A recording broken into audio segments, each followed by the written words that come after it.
তারিখযুক্ত প্রথম বাংলা গ্রন্থ মালাধর বসুর শ্রীকৃষ্ণ বিজয়, যে কাব্যের মধ্যে আমরা বড়ু চণ্ডীদাসের শ্রীকৃষ্ণ কীর্তন কাব্যের প্রভাবকে লক্ষ্য করি।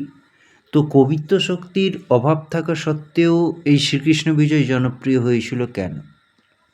এর কতগুলো দিক রয়েছে। প্রথমত, এটা ভাগবতের অনুবাদ। দ্বিতীয় নম্বর, কাব্যটি মধ্যযুগের আদি পর্বে ভক্ত কবি রচিত একটা আখ্যান কাব্য। তৃতীয় নম্বর হচ্ছে নন্দের নন্দন কৃষ্ণ মোর প্রাণনাথ।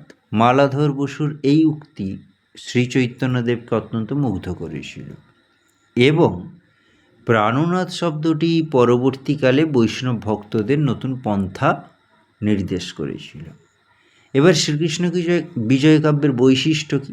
না, কবি এখানে সংহত কাহিনী বলেছেন, ভাগবতের তত্ত্বকে অনেক পরিমাণে সংকুচিত করেছেন, কাহিনী হয়ে গেছে বীর রসাত্মক। এখানে কৃষ্ণের ঐশ্বর্যময় যে রূপকে তিনি মুখ্যভাবে গ্রহণ করেছেন এবং তত্ত্বাশ্রয়ী ভক্তির কথা বলেছেন। এরপরে আমরা কোশ্চেন বলি, শ্রীকৃষ্ণ বিজয় বৈষ্ণব সমাজের উপনিষদ রূপে মর্যাদা পেয়েছিল, কিন্তু কেন?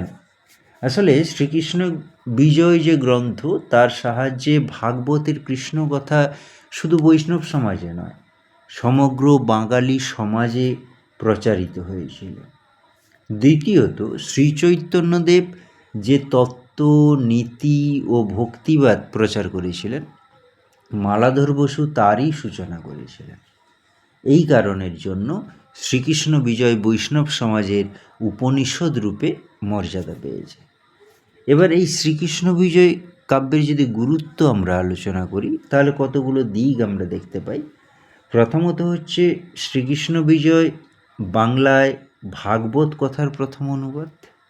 দ্বিতীয়ত, কাব্যটিতে যে নন্দের নন্দন কৃষ্ণ মোর প্রাণনাথ বাক্যটি রয়েছে, তা চৈতন্যদেবকে অত্যন্ত মুগ্ধ করেছিল।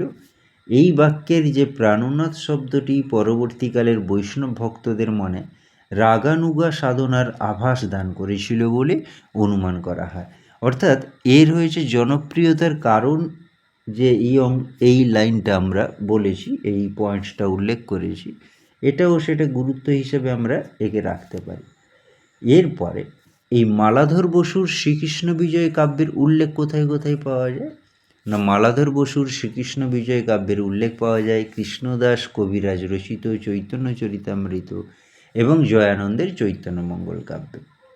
তো ভাগবত অবলম্বনে আরও কিছু গ্রন্থ রচিত হয়েছিল। মালাধর বসু তো শ্রীকৃষ্ণ বিজয় রচনা করলেন, এর বাইরে দ্বিজ মাধব রচনা করলেন শ্রীকৃষ্ণ মঙ্গল, দুঃখী শ্যামদাস রচনা করলেন গোবিন্দ মঙ্গল।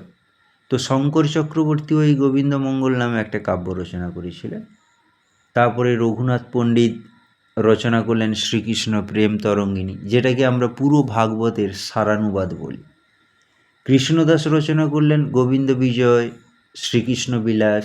পরশুরাম চক্রবর্তী তিনি রচনা করলেন শ্রীকৃষ্ণ মঙ্গল। এরপরে এই মালাধর বসুর এটা কবে রচিত হয়েছিল কাব্যটা? না, মালাধর বসুর শ্রীকৃষ্ণ বিজয় 1473 থেকে 1480 খ্রিস্টাব্দের মধ্যে রচিত হয়েছিল। এই সময় গৌড়ের সুলতান ছিলেন রুকন উদ্দিন বরবক শাহ। এবার নেক্সট হচ্ছে যে মালাধর বসুর শ্রীকৃষ্ণ বিজয় কোনো কোনো পুঁথিতে গোবিন্দ বিজয় বা গোবিন্দ মঙ্গল নামেও উল্লেখিত।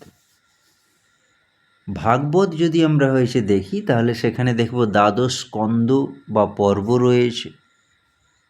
এই দ্বাদশ স্কন্দ বা পর্ব, এর মাঝে আবার অধ্যায় রয়েছে 332টা, 18,000 শ্লোক রয়েছে।